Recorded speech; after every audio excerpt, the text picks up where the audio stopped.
जी बंधुओं नमस्कार।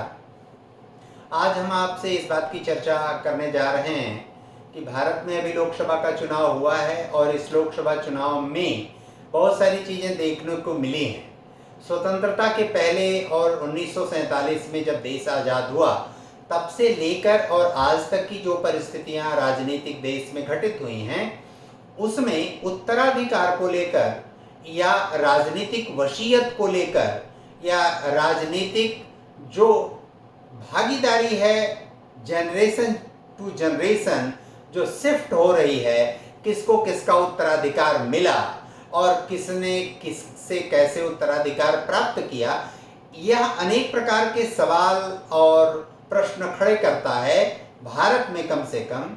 क्योंकि जितने भी उदाहरण इससे जुड़े हुए मिलते हैं वे कोई भी उदाहरण एक निश्चित प्रक्रिया, एक निश्चित प्रावधान और एक निश्चित व्यवस्था की ओर संकेत नहीं करते। उदाहरण के लिए जवाहरलाल नेहरू या मोतीलाल नेहरू जी या उनके बाद की जो पीढ़ी रही है, इंदिरा गांधी जी, राजीव गांधी जी, सोनिया जी, राहुल जी, प्रियंका जी, इनको उत्तराधिकार जस का तस जैसे का तैसे मिलता नहीं आया। लेकिन एक दूसरी भी बात है कि उन्हीं के पार्टी, उन्हीं के लोग, उन्हीं के दलों में कार्य करने वाले उनके कार्यकर्ता और सामान्य जनमानस, इसमें से किसी ने भी उनको उस रूप में स्वीकार नहीं किया जिस रूप में उनको उत्तराधिकार प्राप्त होना चाहिए था।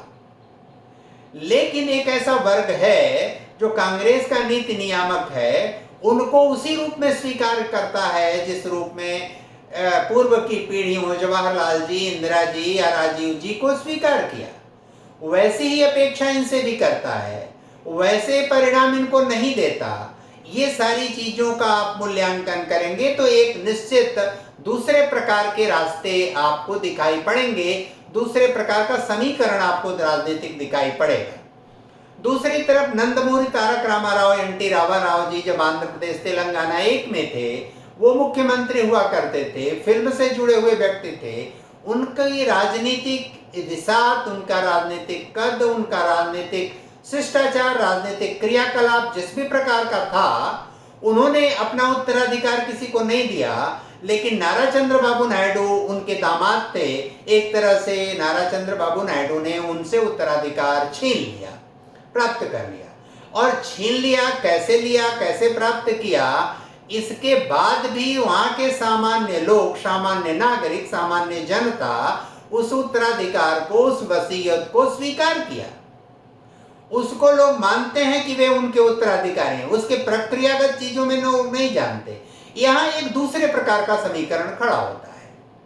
एक तीसरे प्रकार का समीकरण है महाराष्ट्र का, जहां बाला साहब ठाकरे जी को लेकर उद्धव ठाकरे जी, उनके बेटे आदित्य ठाकरे जी को कैसे वसीयत, राजनीतिक उत्तराधिकार, सत्ता का हस्तांतरण या राजनीति का हस्तांतरण, पार्टी का हस्तांतरण कैसे प्राप्त होता है, इसकी तह में, इसकी गहराई में जाएंगे तो एक तीसरे प्रकार का समीकरण आपको प्राप्त होगा। एक चौथे प्रकार का समीकरण उत्तर प्रदेश में आपको देखने को मिलेगा, जब चौधरी चरण सिंह जी यहाँ राजनीति में एक बड़े धरातल पर थे, देश में भी उनकी एक बड़ी हैसियत थी, लेकिन उन्होंने अपने बेटे चौधरी अजीत सिंह जी को अपना उत्तराधिकार नहीं दिया।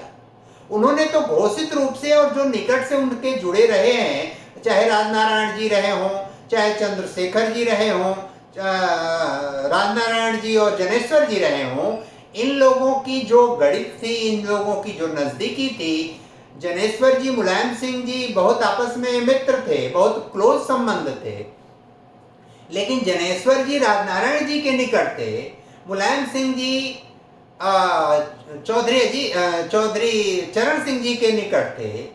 लेकिन चौधरी चरण सिंह जी ने अपने राजनीतिक उत्तराधिकार का कार्य, व्यवहार, आचरण, जो भी परिस्थिति थी, उसको चौधरी अजीत सिंह जी को नहीं सौंपा, नहीं दिया। वो स्वयं से बेटे होने के नाते जो भी उन्होंने हासिल कर लिया या उनके बेटे आज हासिल कर रहे हैं, ये स्वयं के बल पर उनके नाम का उपयोग करके बने हैं। लेकिन जो वास्तविक उत्तराधिकार चौधरी साहब ने, चौधरी चरण सिंह जी ने जो राजनीतिक या सत्ता की विसात की राजनीति राजनीतिक उत्तराधिकार जो दिया वो मुलायम सिंह यादव जी को दिया।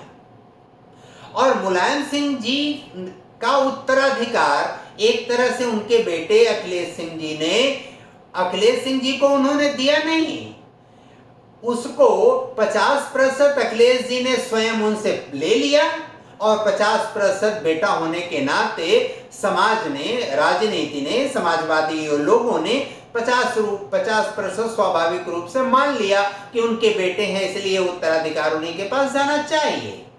एक चौथे प्रकार का समीकरण यहां दिखाई पड़ता है।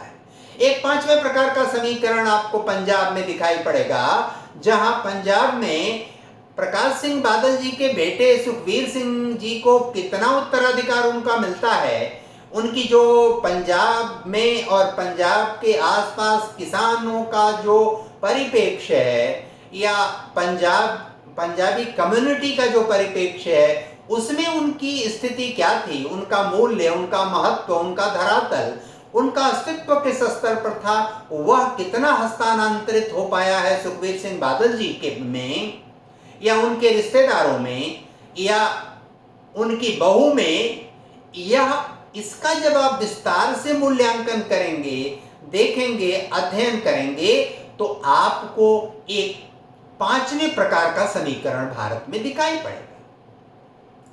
छठे प्रकार का समीकरण आपको हरियाणा में वहीं बगल में दिखाई पड़ेगा। वहां चौधरी देवीलाल जी, ओम प्रकाश चौटाला जी, उनके बेटे लोगों का जो समीकरण है, वह समीकरण किस प्रकार, कैसे धराशायी हुआ, टूटता गया, कैसे इन लोगों ने प्राप्त किया, इन सब का मूल्यांकन आपको एक छठवें प्रकार के समीकरण की तरफ ले जाएगा।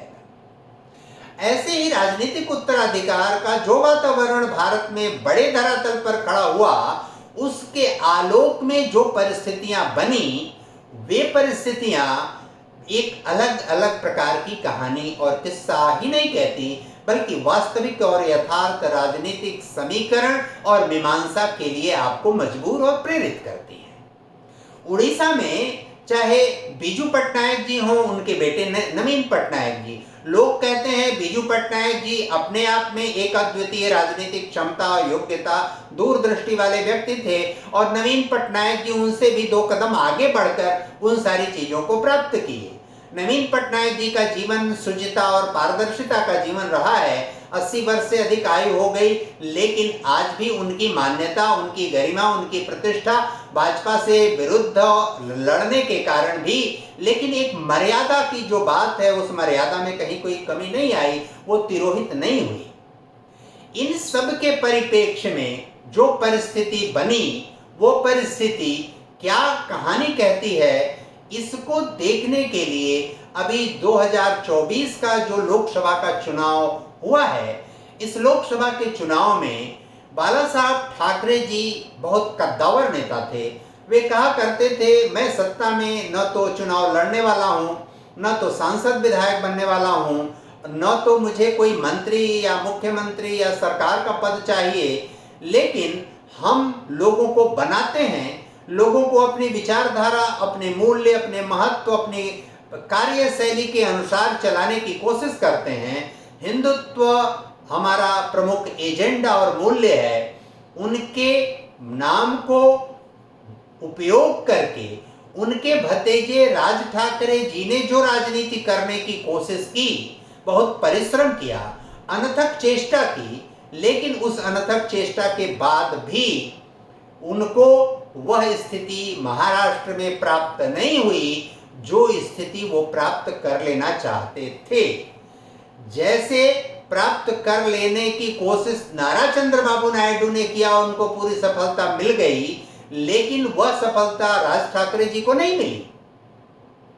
उनसे कम प्रयास में वह सफलता सगे पुत्र होने के नाते उद्धव ठाकरे जी को प्राप्त हो गई और इस 2024 के लोकसभा चुनाव में वहां की जनता ने उनके लिए, उनके गठबंधन को मत देकर इसको प्रमाणित भी कर दिया।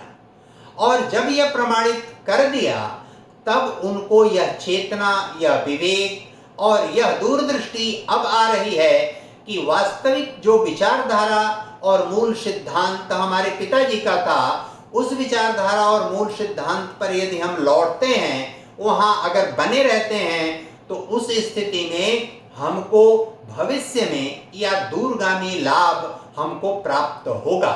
और इसीलिए जो इंडिया गठबंधन और इंडिया गठबंधन के तथाकथित शुभेच्छु जो मीडिया मेल भी हैं, ऐसे लोगों ने जो मीमांसा, जो विवेचन विश्लेषण 4 जून के चुनाव और के पहले और चुनाव के बाद जो विश्लेषण किया, वो सारा विश्लेषण एक तरह से असफल रहा, एक तरह से फेल हो गया।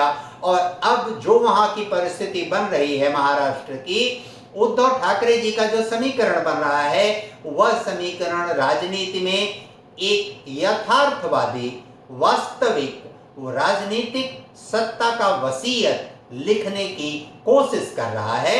और आपको दिखाई पड़ेगा आने वाले समय में कि निश्चित रूप से जो केमिस्ट्री है उद्धव ठाकरे जी और उनकी शिवसेना का और उनसे जुड़े हुए लोगों का, शिंदे जी भी कहीं न कहीं बाला साहब ठाकरे जी के अनन्य क्या कहते हैं शिष्य रहे हैं, और उस शिष्यत्व का प्रमाण आने वाले समय में वे भी देंगे।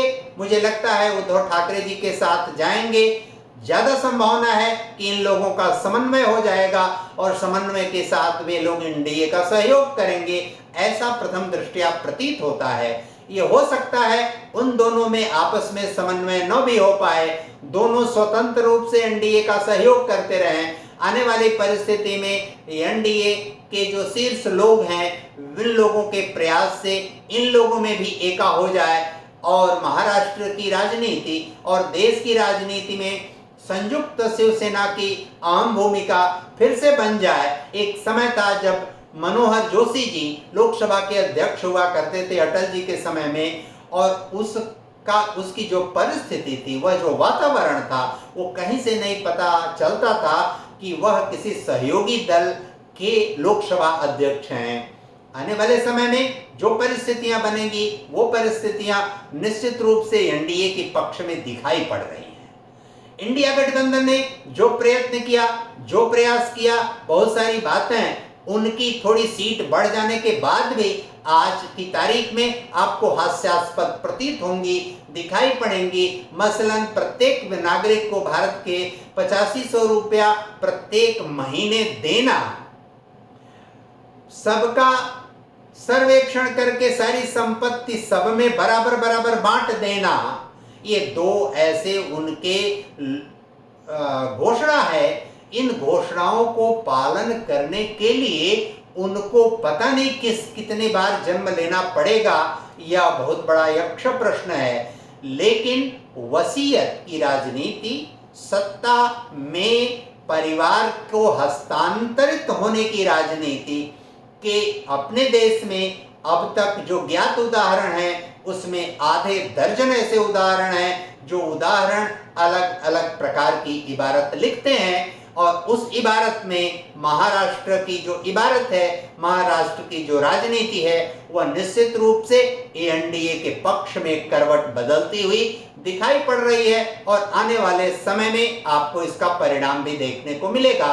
आज के अवसर पर बस इतना ही अनुरोध और निवेदन करता हूं। धन्यवाद, नमस्कार।